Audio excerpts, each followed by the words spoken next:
This is Coffee with Humans live with my new friend Jeremy. Jeremy, welcome to Coffee with Humans. Thanks for having me. So Erica says this is like Sunday brunch. She also said something like, it seemed that you were welcoming and really wanted to make connections. And I'm curious, how did you come about to clicking the button to have coffee with me? Well, actually, I was having a conversation with somebody that I value as an individual, whose name's Matt Mormon, and he had kind of led me your direction. And then when I realized it was live, I'm like, hey, no filters, no 35 different takes. Let's just get on and hash it and see what happens. Yeah, this is not edited down in any way. Yeah, it's just us, man. And I think it's interesting and valuable that two people could get together just to chat and see where it goes, and then invite the entire world into that. I think it's unique. It's very, very much so. And, being from, like I said, North Dakota, or growing up in North Dakota, that's a place where you get a telemarketer or a wrong number that dials into you and have a 45-minute conversation with an absolute stranger. So, yeah, because there's nothing else going on. Pretty much. I mean, I've actually called my mother before to talk to her, and she says, hey, can I call you back? And an hour later, and I'm like, well, what were you doing? She goes, oh, I got a call from somebody, and we were sharing recipes that she had never met. So I was like, there you go. There's my priority list. I had a guy at the gym stop me yesterday. He's like, hey, how do you enjoy class?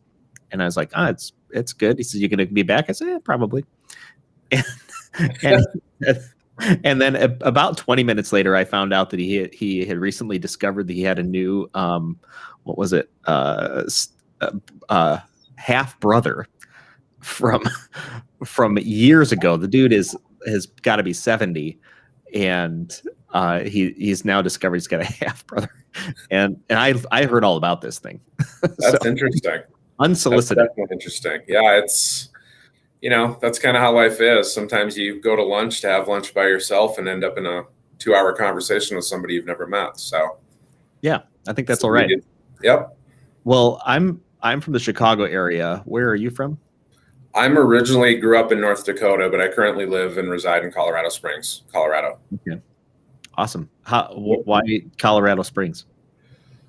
There's kind of a joke, in North Dakota where you can basically go to sleep and wake up and watch your dog run away for 3 days because it's so very flat. And if it's windy, you just, that's dirt from Montana. That's dirt from Idaho. You can it's just very flat and very brutally cold in the winter and all that fun stuff. I came out here to visit friends and realized I could live on the side of a mountain.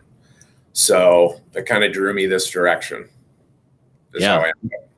Quite a difference going from North Dakota to the mountains.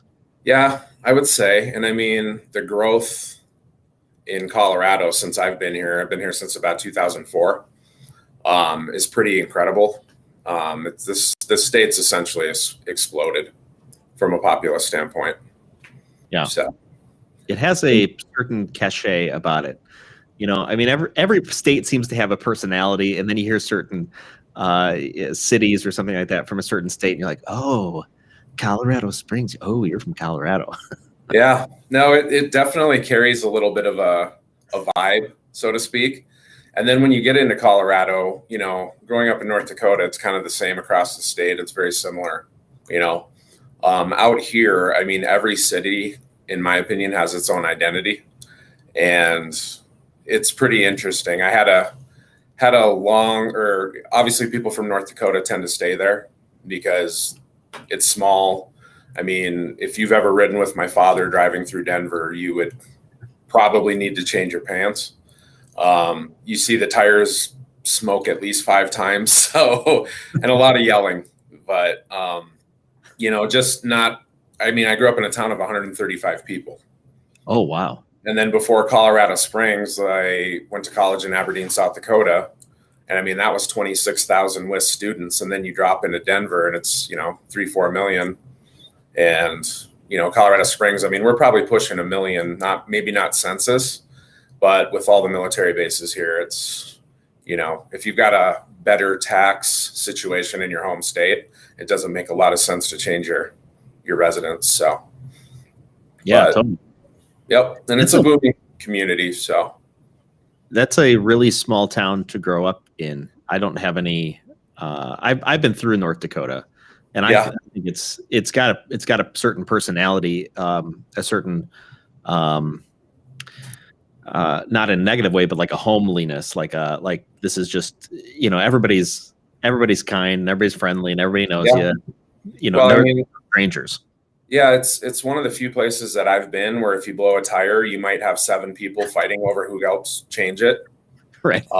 And none of them are trying to mug you. So it's pretty interesting. You got to work pretty hard to get on people's bad side there. It's just a very different experience. Community is big deal. I mean, everybody in that town was like family. In fact, we get our licenses at 14 in North Dakota, which Wow. handing a license to a 14-year-old being an insurance broker in Colorado Springs, like, wow. But there was a gentleman that used to live on the outskirts of town, and sometimes I would run late on a curfew, and I would pull into the house, and my parents would be standing there at like 1 a.m. going, "Why were you driving 95 miles an hour down the street?" Well, that's because he was radar clocking all the kids coming in late on curfew, and then he would call their parents and tell them how fast they were driving. So, yeah, it's definitely different. It's in a really good way. But like you said, I mean, you go to eat out or do something. I mean, everything's like your mom's kitchen. It's just a very different, unique place to be. There's a peace and a rest to it. I find that is hard to find that anymore. I think certainly in larger cities it doesn't exist, it seems. No, it's definitely quiet.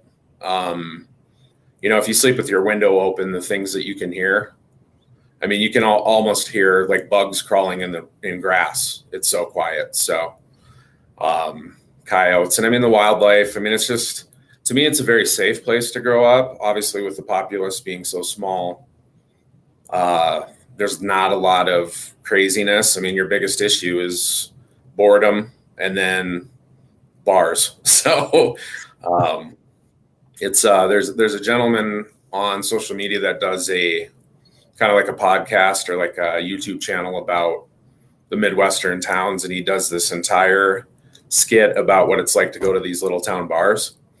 And at one point, the bar runs out of pizza, and he's like, "Oh, what do you think you need? Like 5, 6? I'll run home and grab some out of the freezer." Like, that's just how it is, People just help people, and it's just a different, slower pace. And I remember it was big talk when they got a credit card machine for the gas station, because then you didn't have to call the owner or the person who managed it at 4 a.m. because you had family leaving really early to catch a plane flight that you have to drive 2 hours to get to. Yeah. So it's definitely a different lifestyle, but I wouldn't change it. I mean, it's a good basis. Yeah. Do you think it's that sort of lifestyle and that getting back to kind of like why you wanted to have coffee with me, that sort of simple interaction, unedited, just sit down, have a chat with somebody, and enjoy the time. Does that kind of come from your North Dakota experience? I think it does. I've always been kind of a people person. I'm always interested in what people are up to. I might get a little bit of nosiness from my mother, which is fine. But just, having a sense, or I've always had this driving need to like leave people better than the day that I met them. So I've kind of been on this kick lately where when I meet people and they're hee-hawing around about something that they've wanted to do for a while, I kind of like to be that foot, similar to like 300, and kick them into the well. Like, hey, I want to do stand-up comedy. Well, guess what? There's an open mic night on Wednesday. I'll show up at 7. You'll be there. And actually, I did it last night for a gentleman. And yeah, he kept talking about he wanted to do it. So we took him one time, and I mean, he was nervous, but it was amazing to watch because he's got a really good talent of kind of like meeting people or, getting in front of them and being entertaining. So I'm like, why not, put it out there and see what happens? Because at worst, you really want to talk about this for the next 10 years and then you never do it. Totally. And that's kind of where I've been putting my time is, if you get to know people, and especially in business or any interaction, it's almost like interviewing, because time's valuable. I mean, time's money, all the cliches. Who do you want to spend that time with? And is it worthwhile for both parties? And is there, a benefit to interacting with people? And we've all met those people. I mean, I've got friends even from home that, sometimes you're wondering, like, how are we still friends?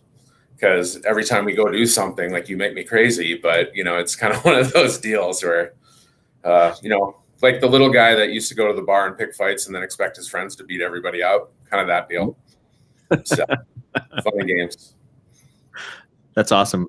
I acknowledge your thing about keeping or like giving people a push, making it's almost like making it a safe space, because they want to do something. Like that guy, he wanted to do it, he just didn't know how to make it safe and wasn't sure that anybody was going to come along with him. And when he found out that you kind of created that space for him, it's awesome that he stepped into it.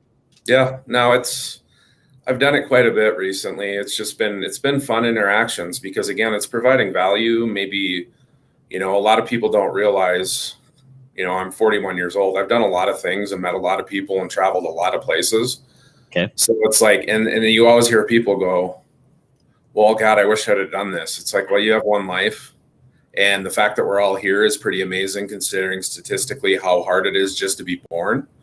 What do you want to do? Like, look back and just regret everything you did? Take a chance. I mean, failure is the best teacher, in my opinion. I know a lot of really dumb, successful, like everything they do turns to gold. And then all of a sudden they have that one situation that completely takes them off kilter. And all of a sudden you're admitting them in a straitjacket when they've got all these positive things. It's just they've never experienced the bitter taste of that defeat, so to speak. But, and it's funny, I run into 20 somethings and they're just like, man, 24 years old, I don't feel like I'm doing anything, because they're watching social media people. Yeah. It's like, you don't have that silver spoon or that individual that's basically viewing you as a business. And I tell everybody in their 20s, I'm like, in your 20s, if I was going to make a recommendation, do everything short of a felony, because come 30, it's time to grow up and you're going to have responsibilities that you think you have at 24, and you're going to laugh about this, because obviously, what's that? Put a disclaimer on this show now. Well, it's kind of just a kind of a term or a saying that I coined. Obviously, I'm not, saying you should go out and get arrested, but. Well, there was I had a friend who said something like, "I'll try anything twice. The first time could have been a fluke." Yeah. Yeah, you never know. I mean, even today I've been watching all this stock market stuff that's going on. Okay. With these hedge funds and this Wall Street bets and in the Reddit stuff. Yeah. And it's pretty dang entertaining. Just watching this stuff take off and people speculating, and the professional people that have come out and talked about it, and basically having to eat words, and then realizing how much meddling goes on and all that stuff. And then you realize that transcends everything. Yeah. And there's always somebody more wealthy. Right. I was talking to a gentleman who told me that he was doing business with a guy in, I believe it was in the Philippines. And he said that gentleman probably has more money in one account than Jeff Bezos does total net worth. And he said he sold him a bunch of raw material, and this guy gave him as a gift 2 Rolls Royces. Like, wow. Here you go. And, you never know who you're talking to. You just treat people with respect and be nice and be genuinely interested in what they have to say, or, let them move their time elsewhere. So, yeah. Yeah. One of the things that stands out for me from what you've been talking about is this idea of try everything short of a felony. I think it's really, and it's an interesting way to view things. I wonder if younger folks who've grown up in the social media generations are spend too much time comparing and too little time just living their own lives. What do you think? What do you think of that? I think there's evidence of that all over. I mean, you get people that are really, I mean, you're, in a sense, if you're very big into social media, you're kind of taking a risk anyways, because you're exposing yourself to individuals that are going to have opinions. And there's millions of people that just live for putting other people down. Some people are affected by that, but in my opinion, I mean, if someone's working that hard to put down somebody that they don't actually know, it's just a reflection of their own self-esteem and where they're at in their life. And then at some point, I start to feel bad for them because I'm like, man, it must be rough where you're at right now. And then that usually breaks down a wall, and then a conversation takes place. Just because it's like you can see the pain or the hurt, and then just identifying it, and it's like, maybe there is something that I can assist you with that'll help improve your day. And it's especially evident like in business when I'm dealing with clients and stuff. It's funny, like you'll have somebody call you upset about something, and then a week later it's the next fire, and we're laughing about what happened. And I always tell them I'm from the Midwest. We do business on handshakes, fist fights, beers, and checkbooks. Everything can be cleared up there. And if you still want to yell at me after 5, name the watering hole and we'll figure it out. So, just getting out and I think with this pandemic too, and having to communicate like this all the time, it's hindered a lot of relations and relationships. And I think younger people are going to have a very difficult time kind of acclimating back into that stuff too. I don't know if you've watched some of the funny outtakes like on YouTube of like staff meetings and things like that, where one gentleman, literally everybody's laughing and he's drying himself off completely in the buff thinking his camera's off, and everybody's like, put on your clothes. So did you see the recent one with the cat, the lawyer who supposedly was on the cat filter? Yeah. I don't know. I mean, I wonder how much of that is just staged for social media, but I can honestly say I would probably do something like that on purpose just for laughs as an icebreaker. Sure. It's just, to me, it's very serious. And again, when you're having that face-to-face interaction, I mean, it's a lot different to have coffee in person as opposed to having it here. Or if this was a pre-recorded show, we're sitting here watching it and it's like, oh, that's pretty good. But then you think, well, how many times did they have to do this to get it to where they thought it was perfect? Because I've been asked to take photographs for people in public for social media, and 75 pictures later, they finally find one where they can agree that not everybody looks like they, don't want to look. So it's definitely interesting. I wonder to what degree the amount of editing that occurs on social media posts and other things, and the speed of I don't know, information into one's brain, and how that rewires us to need that speed with short TikTok videos and stuff. I wonder to what degree those types of things are hindering people's ability to simply have coherent, long conversations. I think it definitely is. I mean, there's already statistical data that shows that people have a dependency on cell phones. I mean, I chuckle. I was one of the first kids in my hometown to have a cell phone. Back when you could get like 100 minutes for $800 a month. And, some of the phones were in a bag. I had one of the first StarTacs. The funny thing was it only worked on one hill. So the other 3 kids that got them later, we all ended up on the same hill trying to call each other. So I'm like, why do we even have cell phones? And now, I mean, people are so readily available, and it's like you're never turned off. I think it's just from a quality of life standpoint, I think it's affected people in general. And before it was like you used to kind of be able to get away. And now it's just like there's constant input. I mean, you can't even really hide from a bully, so to speak, because they're able to touch you in school, out of school, wherever you're at. You know, same with just even adults.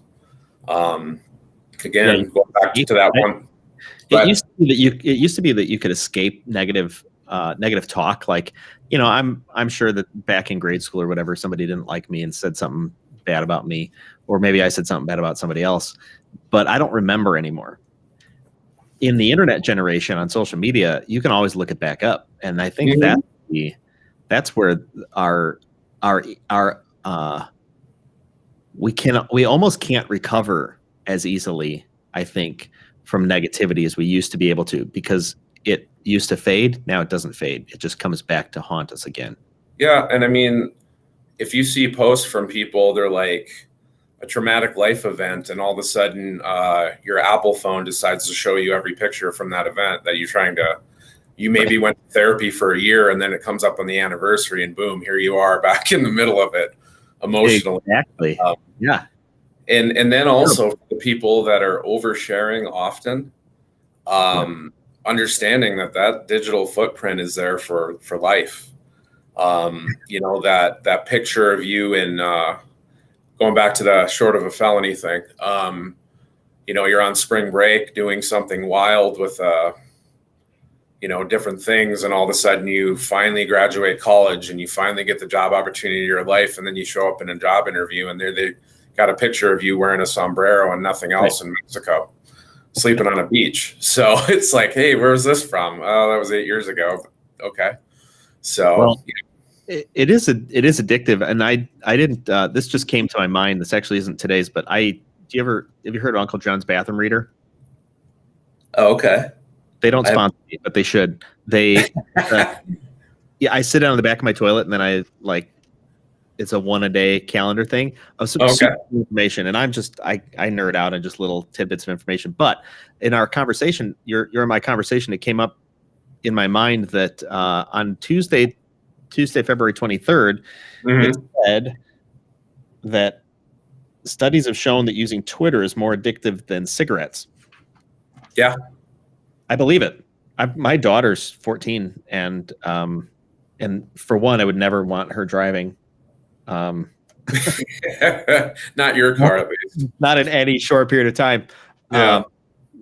But I see it in her. I mean, it's just like hours and hours and hours and hours, and then hours can go by, and nothing's been accomplished. It's just TikTok, or Twitter, or Facebook, or whatever it is. Mm-hmm. Well, and I've even noticed it. I'm a little old school. When I go to lunch, I actually have conversations with people around. You know, if I go to a happy hour, I'm just talking, and it's not necessarily networking. I mean, I'm not trying to jam business down people's throat. That's not really how I operate. But man, you'll be sitting at a lunch, and it's like you've got a table of 6 people, and then this isn't just young kids. I mean, it's to the point now where, I mean, you've got 40 and 50-year-old people having lunch and nobody's talking to each other. And it's like, it's almost like a giant game of FOMO. It's like, what are you really going to miss? Yeah. Because again, having everything from executives on your social media to those people that I talked about that grew up in, or that are in North Dakota. I mean, the way of life's a little bit different. So it's like, what are you actually going to miss other than this opportunity to actually have a conversation with an individual who may be able to assist you, or you can assist them? Because like someone was saying, sometimes just saying hi and smiling at somebody can change their entire day. But it's really hard to do that when you've got your face stuck in your phone. There's actually a really funny video on YouTube of a girl texting, and she trips and falls into a fountain at the mall. Like, it's just like, are you that involved in what you're saying? And Twitter is an interesting one because it's, it's like literally gives you the ability to probably share information that you wouldn't have an actual conversation, because you would probably rationalize, I shouldn't be saying this in public. So it's definitely an interesting place to hang your hat. But. Oh, totally. Yeah. Well, for our viewers and listeners, I met Jeremy about 30 minutes ago. and we are just getting to know each other through this coffee call on Coffee with Humans, which is just that. It's strangers who, over the course of a conversation, become friends. Jeremy, I got a question for you. Do you like games? Define games. Do you want to play video games? Are you talking like video games? Sure. Do you want to play a game with me? Sure. Okay. I asked you before the broadcast whether you had a pad of paper and a pen. And so we are going to play Whatchamajrot. Now, here's how this operates. We are going to get a card. I'll click the button here to advance to my sample card. A card will come up on the screen. It'll look something like this. Draw a frog sitting in a canoe headed for a waterfall. So then you and I will have a minute to draw the frog, whatever that means to you, sitting in a canoe headed for a waterfall. When we're done, we will show our cards to the screen, and then we can vote. You can vote for yourself, too. If you think you did the best job, you can certainly vote for yourself. Okay. Part of this. Okay. You ready for our first card? Let's do it. Okay. Draw a princess eating peanuts while dancing with a frog prince.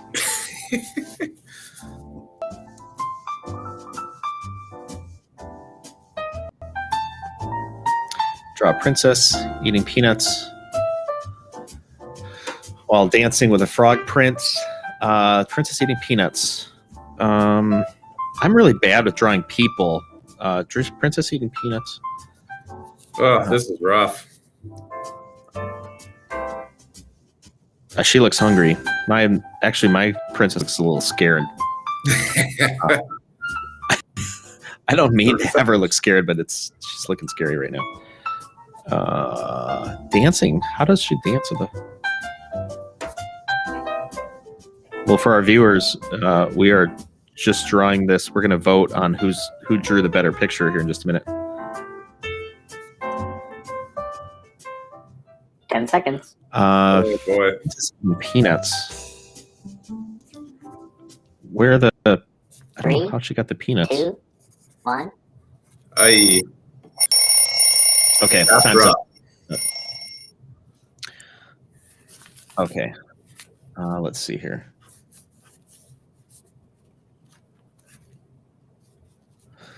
All right.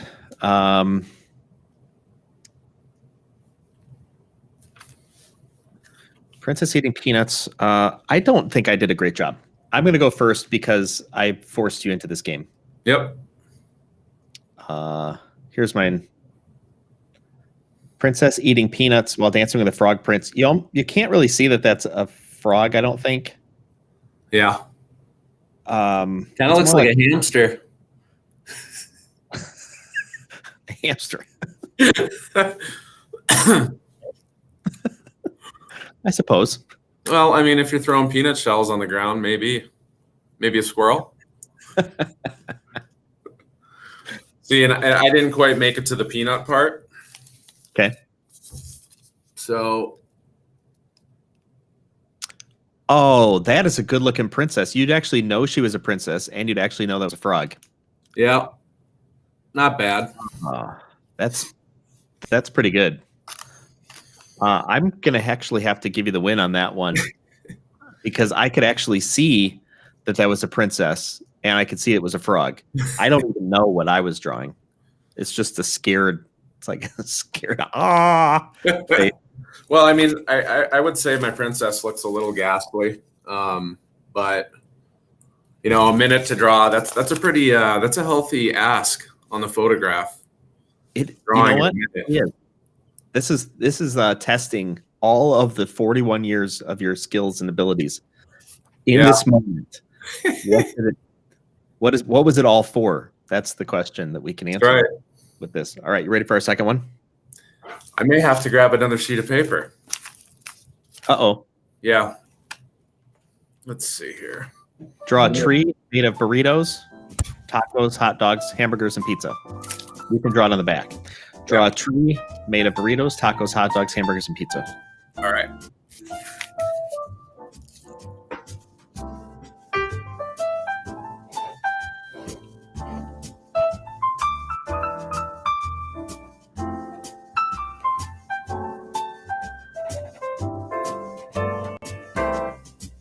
Oh, this is terrible. I'm sorry, this is awful.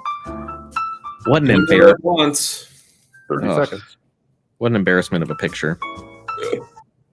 I don't know how to draw a taco. I definitely know how to eat them. I ordered a chicken burrito the other night, and it came with just that, just chicken. Oh, nice. Sounds Not- interesting. 10 seconds. Hey. 3, 2, Oh my gosh, this is terrible. This is embarrassingly bad. Draw a tree made of burritos, tacos, hot dogs, hamburgers, and pizza. Oh, You want me to go first? Yeah, you go first. This is. I drew it on the bottom. Oh, see, you can see pizza. There's a hamburger. There's a hot dog. I can see the taco and the burrito. I don't know. It looks like an envelope, but Yeah. that's just me. That's just me. But you know what? I'm not hating on that because ready for this? Yeah. Gorgeous drawing. There you go. This is a tree with pizza. Maybe a army helicopter flying next to it. I don't know. It could be. It may be like a hot dog taco. If you didn't know what this thing was, if you didn't know that it was a tree made of burritos, and hot dogs and hamburgers and pizza, you'd never know what this thing was. This is a terrible picture. You know, it actually reminds me, in parks now where they have those big chain link spinny things. It kind of looks like that. And maybe that blurry thing is one of the kids flying off the top. Because I've seen it happen. So. Oh my gosh, this is awful. You are wasting me today. I'm actually trying too. I mean, if anybody was wondering, is Jason trying? Yes. I'm not trying to throw you a bone here. I appreciate that. I play to win, man. Play to win. There you go. Ready? Third and final drawing. We'll see who wins. Draw an ice cream cone sitting on top of a bike playing trumpet. Is the bike playing the trumpet or the ice cream cone? We'll leave that for your interpretation. Yeah.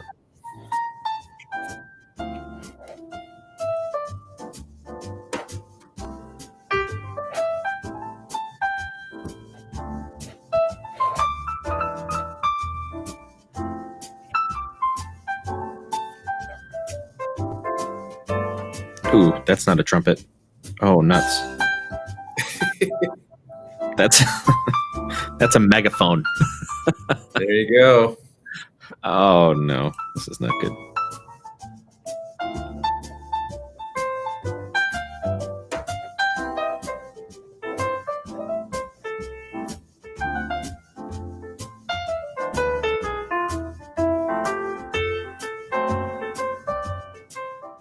Ten seconds. Okay, I think I'm going to win this one. 3, 2, 1.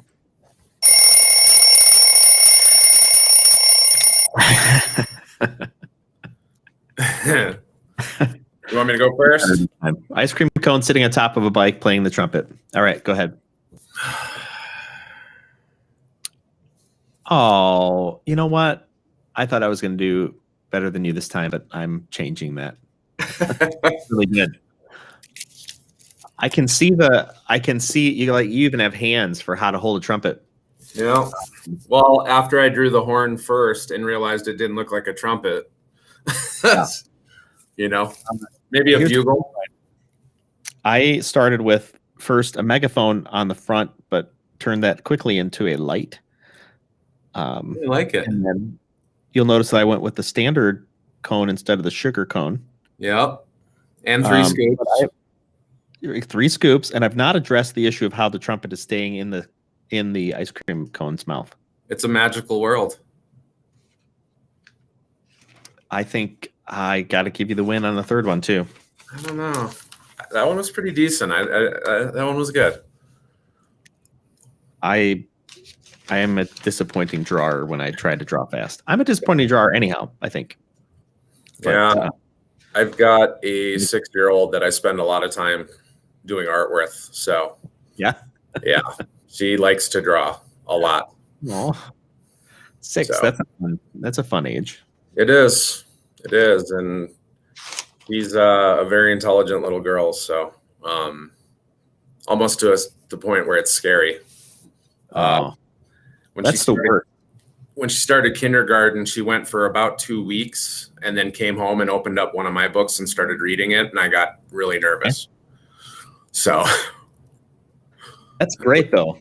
Yeah, that's fantastic. Yeah, curious kids are great. I was a curious kid. Mm-hmm. And yeah, I was always like researching something or tormenting the animals from the creek. It happens. Oh man. In fact, I tried to dam up the creek once. I probably can't get in trouble for this 40 years later, 35 years later, whatever. But I tried to dam up the creek because I don't know why I thought that. I thought this is a great idea. And so we got, my friend and I got cement mix. Oh. And poured it into the creek, of course. We didn't have Google back then. We didn't know. We couldn't just, go on the internet and be like, how do I make a cement dam? Mm-hmm. We couldn't do that. So we just poured it in there, and it ended up, a lot of it went downstream, but then some of it, collected and fell to the ground. It was a mess. We just, but you know what? We weren't the worst offenders because one of our neighbors was emptying soap out the laundry, just right in. Well, I mean, I've seen a lot of caustic materials be dumped on the ground in places. I always found it interesting looking back when you grow up in a farming community. The chemical that you're putting onto the food is not supposed to touch your skin, nor should you breathe it in, but then you ingest it down the line. It used to be one of my big arguments for organic fields because, of course, Colorado is a very health conscious state. And I would always ask people, I said, what do you think the difference is between an organic and a non-organic field? I said, about the width of a pickup truck because you could drive between them. And so I said, when you spray, what do you think happens? It's just like any other moisture. It goes back up and falls. So over time, how organic is it? You know what I mean? So yeah, it's definitely interesting. Well, one of the things that was on your mind when you clicked the button to have coffee was this idea of community. Mm-hmm. And I asked you then if your life were a novel, what would one of the chapters be called? And you said, it took me 41 years to grow up. Yeah. No, interesting sentiment. I think a lot of folks feel that way. That's like, hey, I'm just kind of coming into my groove here. I thought 40 was old, but I'm coming into my groove at 40 years old. It definitely is interesting. That's why I tell people experience a lot of things. People get so hung up on their own personal stuff. And it goes back again to that phone addiction and all those things I was talking about. You're so busy, tied up into a fake world where, sometimes, and I've been guilty of this before too. You go on vacation and you don't actually start your vacation until about 2 days in because it takes you that long to dislodge yourself from everything else. Totally. But I'm also one of those guys that, YOLO is almost like a written rule. You go on vacation, let's not put limits on this. Let's see what happens. Well, clearly, if you're one of your mottos is, do anything short of a felony, is that something you'd tell your daughter though? Yeah. Well, I mean, again, if you know me, I'm kind of a joke around type of individual. Obviously a felony is something that'll sit on your record forever. But people are so scared to do things, and I don't mean illegal things. It's just like you're 20 years old, your earning potential is not that high. try all the things you like. Why be locked into something, doing it for 40 years, and then at the end you regret every single year of it? And experience things, like get out and really, really enjoy what life has to offer. And, it'd be a shame if you were stuck on your cell phone driving through Colorado Springs and didn't realize you have one of the most beautiful mountains in the world right outside the window, but you're busy playing Roblox or, trying to work your way through someone calling you dumb on a post. So it's, there's a quote today from Gary Vee in his book, Crush It. Mm-hmm. And I don't know, I'm not sure how I came across it. Might have been LinkedIn or something like that. And it talked about how, by not caring what people think, it frees you up to just do what you want to do and live your life. Mm-hmm. And then he also talked about this idea of it would be better to try 10 times and fail 7 than to try only 3 and be successful in all of them. Because of the amount of learning and the amount of experiences that you can gain mm-hmm. through those failures.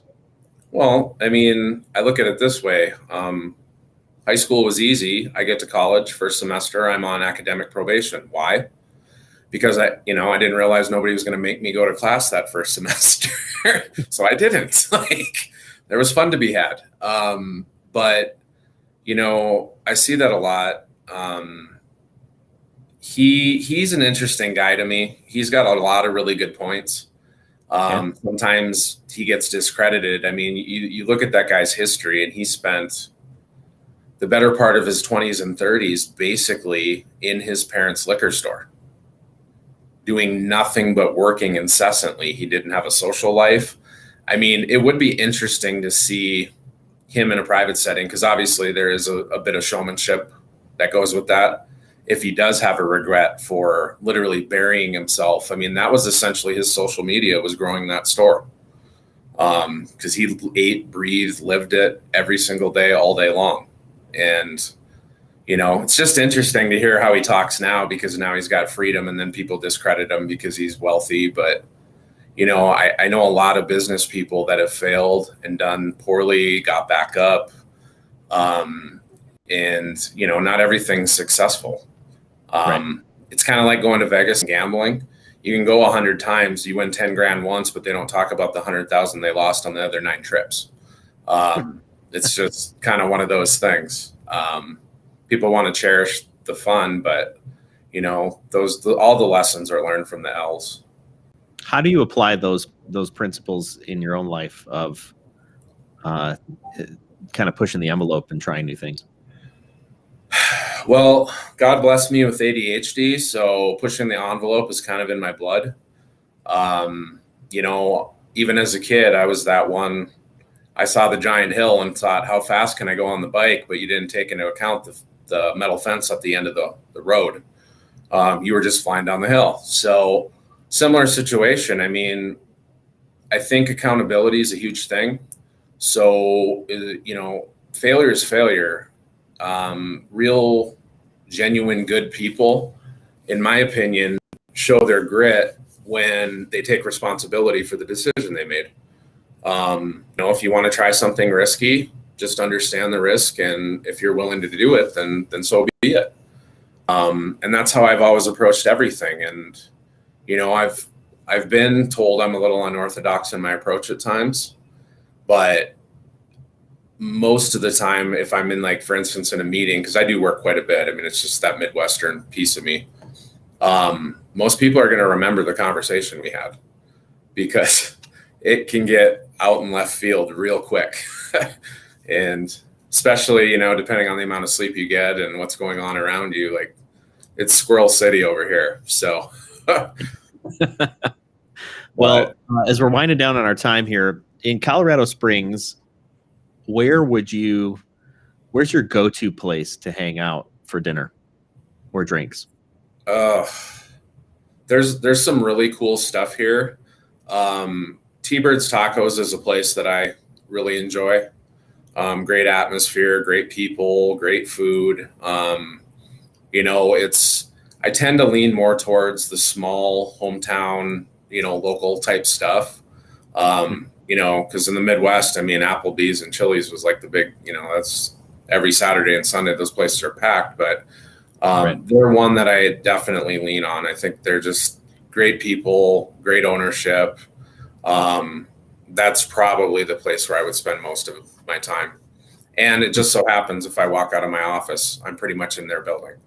So it also helps. Yeah, right. Proximity. Yep. Well, that's cool. Yours in Chicago. Rockford has a handful of spots which are pretty good. Some are like above average. Mm-hmm. But there's a place called Social. It's downtown Rockford. Okay. That the principle of it is these long communal tables where you sit, with other folks. The food and the drinks are top notch. Really, really good. Mm-hmm. A little pricey. But if there's a taco place, if we're talking tacos, there is a taco place called I'm going to butcher this, but it's something like La Esquinita de Oro. Okay. Attached to a grocery store. Best tacos in town. Authentic, delicious, simple, inexpensive. It's like $1.50 a taco. So good. Great guacamole, great chips.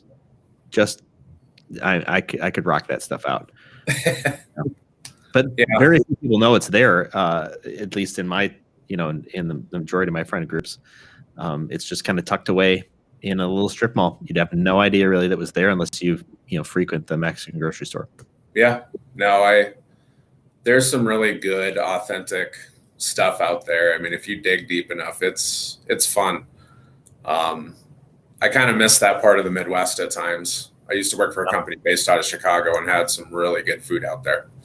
And I helped keep one hot dog place in town open for probably a year based on my inability to say no to a Chicago dog. So, right. Or like 7 at that point, but it was a good time. I mean, you can't simulate those peppers he literally imports everything from Chicago. Oh yeah. Even down to the beef for the hot beef sandwiches, like it is top notch for sure. So yeah, it's cool. However, but every region kind of has their own foods. I was down in Austin years ago, and I was introduced to Texas barbecue, which is unlike any barbecue that you could ever hope to have. Even people who say they have Texas barbecue in like Northern Illinois do not have Texas barbecue. Yeah. No, there was actually this conversation. We had a place that moved in that I won't say the name, but it was kind of viewed like, what was the name of that beer from Foster's, Australian for beer? If you talk to anybody from Australia, they're like, that's like the equivalent of having the white can that says beer on it. Right. This particular place is the last place you would go for barbecue. It kills up here. But if you talk to anybody from Texas, they're like, yeah, that's where you go when there's nowhere else to go. So, and one gal actually said that it reminds her of a 99-cent scoop Chinese place, like on the side of a gas station, where you're kind of taking your digestive health into your own hands. You just never know whether it's going to end poorly. So that was an interesting conversation too, but that barbecue in Texas is insane. Totally. So yeah, something totally different. Well, our time's up here on Coffee with Humans, but Jeremy, if I get out to Colorado Springs anytime soon, which I keep talking about and have not yet done it, but we'll get over to T-Bird's Tacos and enjoy some beer. Hey, the margaritas are great. All righty. So I love a good margarita. Yep. Well, cool. Thanks for joining me on Coffee with Humans.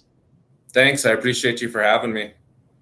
All right, man. Well, to our viewers and listeners, check out another episode of Coffee with Humans. This is my new friend, Jeremy. We met about an hour ago, and you've been invited to our live conversation where we got to know each other. Strangers becoming friends, making the world a better place. We'll check you next time. One of the things I love about Coffee with Humans are the raw conversations I get to have, meeting new people just like you.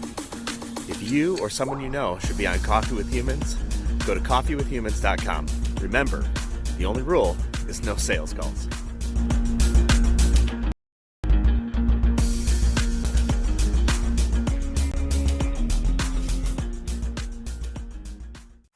This has been Coffee with Humans. Subscribe, get updates, or click to have coffee with me. coffeewithhumans.com.